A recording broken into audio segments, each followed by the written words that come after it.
The Big Bear Builder Airplane Channel.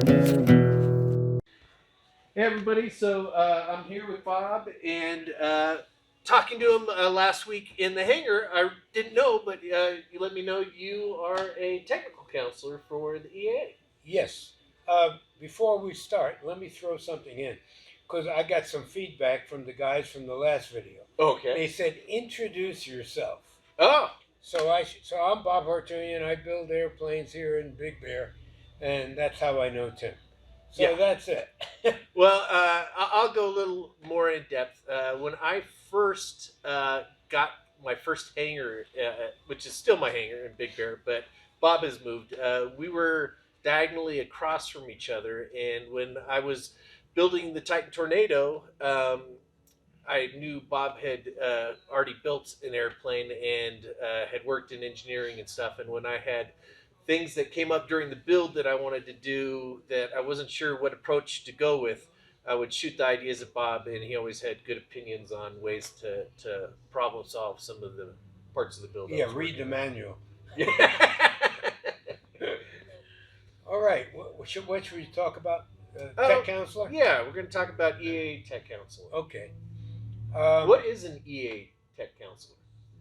Well, Experimental Aircraft Association decided some years ago that it would be beneficial if they had new builders have a set of eyes come over to their project and take a look at it before it was finished.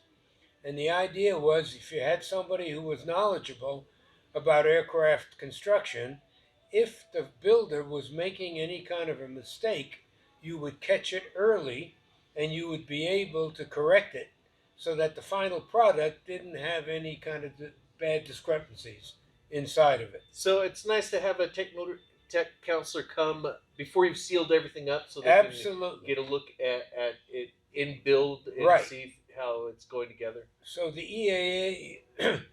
EAA allowed people with aircraft backgrounds, especially people who have built the plane already, to come over and get your name on a list and be called, hopefully, by a new builder to come out, take a look at the project, maybe a few times, not just once, or to come out, do a look over, and maybe have a different tech counselor come 2 or 3 times.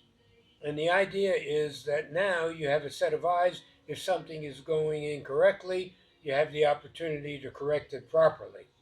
And then the EAA decided that that was working out very well, and it let the insurance of the airplane after it was done.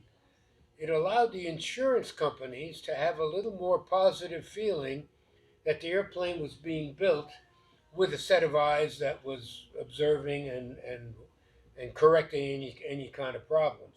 So it made the insurance easier to get, and it makes the insurance perhaps a little bit cheaper. And adding a bit of safety for a new builder before they're getting airborne, that there's been some extra eyes to catch some Absolutely. discrepancies. And when I was doing in fact, on both airplanes, I had tech counselors come out at least twice on each airplane, and I welcomed that kind of look-see.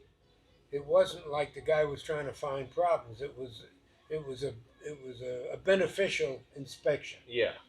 And the best thing of all, it's absolutely free to the builder. Yes. There's no cost whatsoever. In fact, the tech counselor ends up using money out of his own pocket to go, to buy gas and visit. Yeah. And you don't charge anything. And then part of the ground rules are you can see a problem, but you don't have the authority to force the builder to do anything. Everything is a voluntary inspection. So you can see something, you can discuss it, you can make suggestions, but it's finally in the final sense, it's up to the builder to decide whether he wants to accept your recommendation. Advice or not. Yeah. Right. Well, I mean, I had a tech counselor come out when I was building the Tornado, and fortunately, you were catty corner to me, and we have a guy who's very knowledgeable at the airport named Russ who came over and put eyes on the plane. And every time there was little discrepancies that were found that I was able to correct before we got to the first flight phase. And we were talking before we started this video on approaches that a builder can use to take advantage of the information they've got from the tech counselor, like perhaps taking a notepad with you to write down, Oh, good. Yes. because it's like you're going to the grocery store with the list of things in your head you think you need to buy, and you get to the store and you can't remember everything on the list. Well, if a tech counselor points out 5 or 10 things that you might want to look at on your build, it's easy a week later to forget a couple of those things. So listing it, taking pictures of Taking the pictures, I think, is a great idea. yeah. That way you can refer to it, you can go back and see if the correction was made. I think it's an excellent idea. And a cup of coffee for your tech counselor who's taking his time to And a donut. And a donut. and a donut to come out and to help you out. Let me give her, for instance. There's a fellow about 25 miles from here at Apple Valley Airport, and he contacted me to help him install the Rotax 912 engine. Both of these airplanes have that engine in it, so I'm pretty good at kind of figuring out how to get it to work. I ended up going down there so far 11 times. Wow. 11 times. It's an hour's drive each way, but I think it's worth it. You're helping somebody. Yeah. And we got the engine running. We had to rebuild carburetors, did a whole bunch of work. I went down there about 2 weeks ago and looking over the airplane more as a final inspection. Now, I have looked at that airplane 10 times before. I spent 2 hours going over the whole engine compartment, all the controls, all the inside the cockpit. Yeah.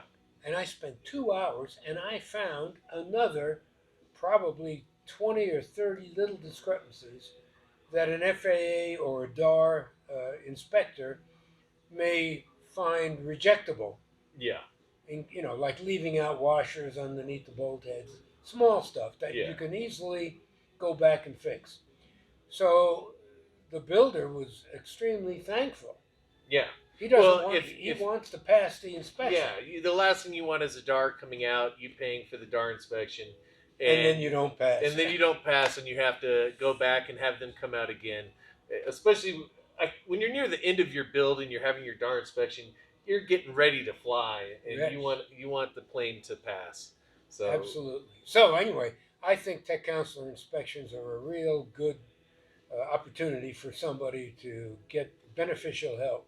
yeah, and I mean, to have an experienced builder come and look over what you're doing and make sure you haven't missed things. As an amateur builder, it says it right there in the title. You're an amateur builder, so having an experienced builder come and give you a hand and point out some things you might have missed is only benefiting you. So take advantage of the I opportunity. think it's smart to do. Yeah. All right. All right. So if you Thank like you. the video, please subscribe and throw a thumbs up.